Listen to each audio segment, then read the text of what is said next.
주시는 하나님의 말씀은 마태복음 28장입니다. 마태복음 28장 11절부터 15절까지의 말씀을 같이 읽겠습니다. 우리 11절부터 교독해서 읽으시겠습니다. 여자들이 갈 때 경비병 중 몇이 성에 들어가 모든 된 일을 대제사장들에게 알리니 그들이 장로들과 함께 모여 의논하고 우리들에게 돈을 많이 주며 이르되 너희는 말하기를 그의 제자들이 밤에 와서 우리가 잘 때 그를 도둑질하여 갔다 하라.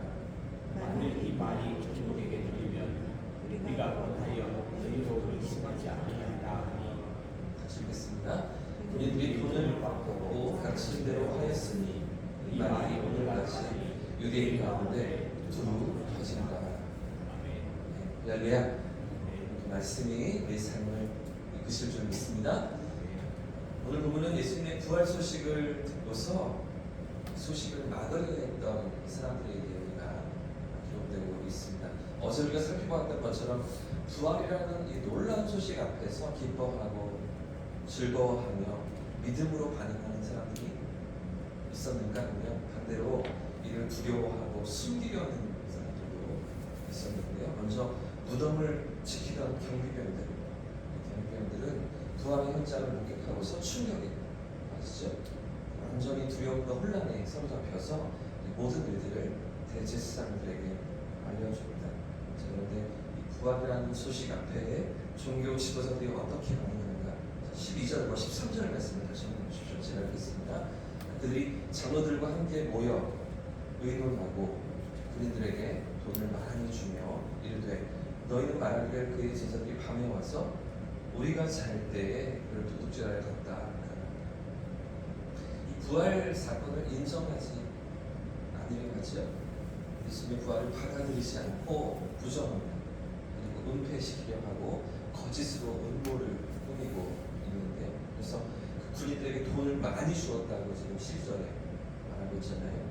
돈을 많이 주면서 거짓으로 상황을 조작합니다. 그러니까 돈으로 사람들의 입을 막으려 하는 그런 상황인데요. 여러분, 이 장면이 우리에게 무엇을 보여줄까요? 언제나 세상은 진리를 감추려 한다는 거죠. 진리를 왜곡하려 한다는 것입니다. 예수님의 부활 사건은 너무나 명백한 역사적인 사건, 역사적인 사실이지만 그럼에도 대제사장들과 종교 지도자들은 이 진리를 외면합니다. 그리고 거짓으로 진리를 덮으려 하고 있는 것입니다. 하지만 여러분, 아무리 감추려고 해도 감춰질 수가 있습니다. 아무리 숨기려고 하고 은폐하려고 해도 영원히 숨겨질 수가 있습니까? 여러분, 거짓은 오래가지 못하는 줄 믿습니다. 반드시 드러나는 줄 믿습니다. 그 사실을 언젠가는 드러내시는 하나님이 살아계시다는 것입니다. 그렇기 때문에 오늘도 우리가 무엇을 붙잡아야 하는가, 어디에 우리의 마음이 있어야 하는가, 세상의 거짓과 혼란이 아무리 우리를 흔들어도 우리가 붙잡아야 할 것은 변하지 않는 진리, 예수 그리스도. 그분 앞에 우리의 마음이 있어야 하는 줄 믿습니다. 잠시 지나간 세상의 것들, 잠시 세상이 보여주는 것들 다 변하잖아요. 다 바뀌고 다 변덕을 부리지 않습니까?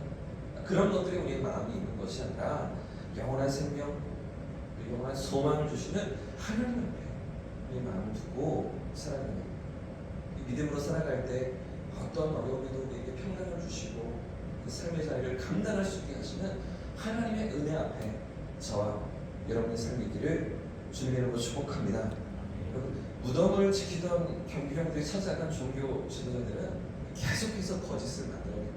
지금 돈을 많이 주면서 거짓말을 그들에게 넣어줬던 것만 아니라 계속해서 그들에게 거짓과 속임수로 이 부활 사건을 인정하려 하지 않으며 거짓으로 덮으려고 했는데요. 14절과 15절 말씀도 같이 읽어보겠습니다. 9절 시작. 만일 이 말이 총독에게 들리면 우리 권하여 너희로 근심하지 않게 하리라 하니 우리들이 돈을 받고 가르친 대로 하였으니 이 말이 오늘까지 유대인 가운데 두루 퍼지니라. 여러분, 이 종교 지도자들이 왜 이렇게 하고 있을까요?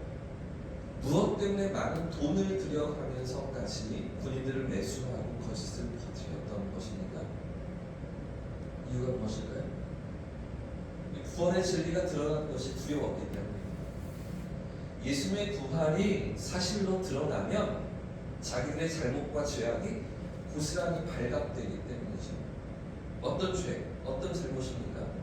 메시아이신 예수님을, 하나님의 아들이신 예수님을 십자가에 못 박았다는 책임을 그들이 피할 수가 없었기 때문입니다. 뿐만 아니라 예수님의 부활이 사실로 드러난다면 또 어떤 일들이 발생할까요? 그렇다면 예수님이 참 메시아이시고 하나님의 아들이시라는 증거가 아니겠습니까? 그 진리 앞에서 자신들이 어떻게 됩니까? 백성들 앞에서 어떤 수치를 당하게 될까요? 백성의 지도자로서 체면이고 권위고 지위고 명성이고 다 무너져 내리는 것이죠. 그래서 이들은 그런 일들을 두려워하면서 도두로 사람들을 매수하고 군인들에게 거짓을 퍼뜨리도록 만들고 있는 것입니다. 그래서 이런 어리석은 선택을 하고 있는 것인데, 여러분 지금 이 대제사장들 또 장로들 모습이 어때 보이십니까? 이런 그들의 선택이 어떻게 느껴지십니까? 너무나 미련하죠.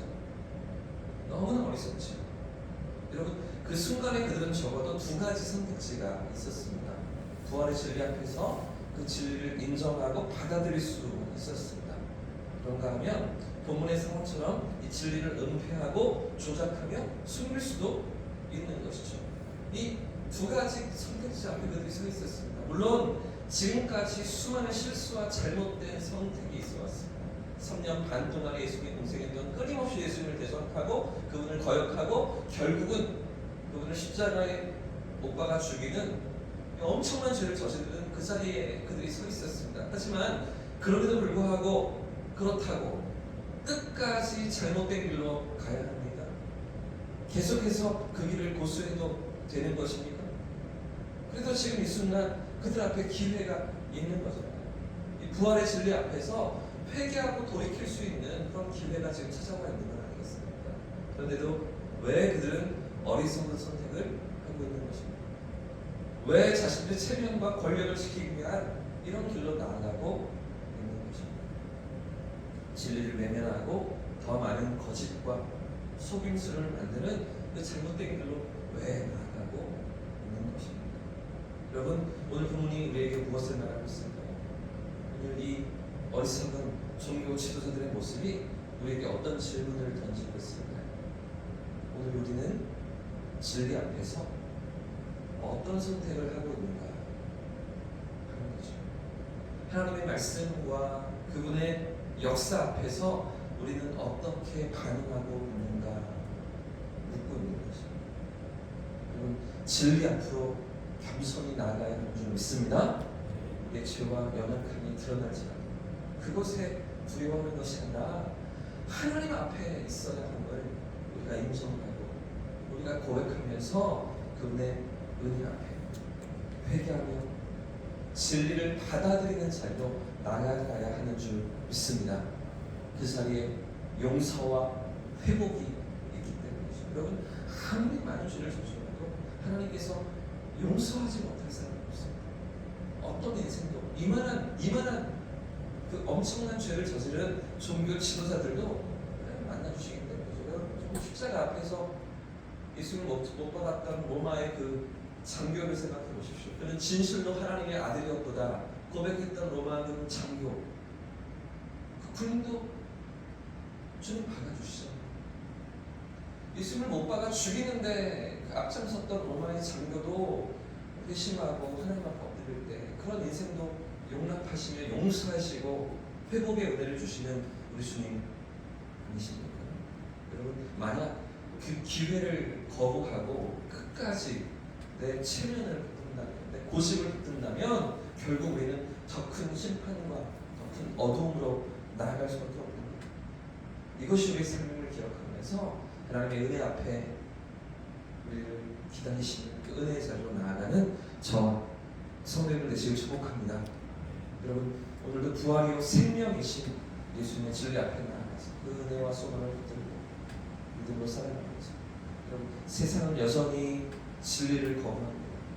거짓으로 우리를 흔들려 합니다.